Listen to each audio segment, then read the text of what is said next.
জয় রাম, জয় গুরু। নমস্কার। গল্প কথায় রাম ঠাকুর চ্যানেলের সব বন্ধুদের স্বাগতম। আজ আমি একটি ঘটনার কথা আপনাদেরকে শোনাব। শ্রী শ্রী ঠাকুর তখন চৌমুহনীতে ছিলেন। সেখানকার কয়েকজন মহিলা শ্রী শ্রী ঠাকুরের কাছ থেকে নাম গ্রহণ করার জন্য চৌমুহনী আশ্রমের দিকে রওনা দিয়েছেন। মধ্যে একটি বাড়ির উপর দিয়ে পথ ছিল।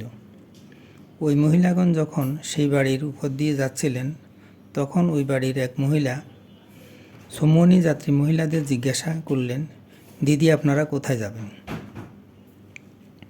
মহিলাগণ বললেন, আমরা চৌমুহনীতে যাব, শ্রী শ্রী ঠাকুর সেখানে আছেন, উনার নিকট থেকে নাম নিব, এই অভিলাষ। বাড়ির মহিলা বললেন, আপনারা আস্তে আস্তে হাঁটেন, আমিও যাব, আমি শাক বসিয়েছি। অল্প সময়ের মধ্যেই মহিলা প্রস্তুত হয়ে গেলেন। তারপর চৌমুহনী যাবার উদ্দেশ্যে রওনা দিলেন। ঠিকই, কিন্তু মুখে কেবল শাকের কথা। ভদ্রমহিলা যেতে যেতেও মেয়েকে বলছিলেন, শাকটা পোড়া লাগবে দেখিস, শাক নামিয়ে তুই একটু নিবি আর আমার জন্য একটু রাখবি। যাক, যথাসময়ে ওই ভদ্রমহিলা সঙ্গীগণের সঙ্গে চৌমুহনীতে এসে পৌঁছলেন। চৌমুহনী পৌঁছবার পর ঠাকুর দর্শনে গেলেন। ঠাকুর বললেন, কেন আসছেন মা? মহিলা বললেন, নাম নিতে। ঠাকুর বললেন, শাক পোড়া যাবে, এখনও সময় হয় নাই। আমি একটি ঠাকুরের বাণী বলছি আপনাদেরকে।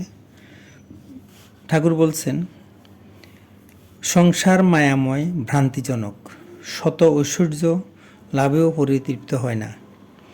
পতিব্রত ধর্মত্যাগ করিয়া কর্ম করিতে প্রমুখ হইলে অসতী আখ্যা জগতে প্রচার থাকে।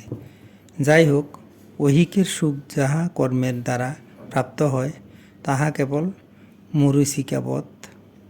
ইন্দ্রিয় ডগার আড়ালে পড়িলে তাহার কিছুই থাকে না। অগ্রে বিষমিব পরিণামে অমৃতোপম। এই সুখ সাত্ত্বিক জানিবেন। অতএব সুখের বন্ধনে আশা রাখিয়া বিপন্ন দশার গৌরব বাড়াইতে নাই। আজ এ পর্যন্তই। বন্ধুরা, চ্যানেলটি যদি আপনাদের ভালো লেগে থাকে তাহলে বেশি বেশি করে সাবস্ক্রাইব করবেন, লাইক, শেয়ার, কমেন্ট করবেন।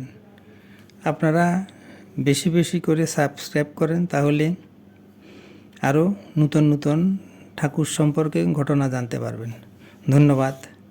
ভালো থাকবেন। জয় গোবিন্দ। গুরু কৃপায় কেবলম।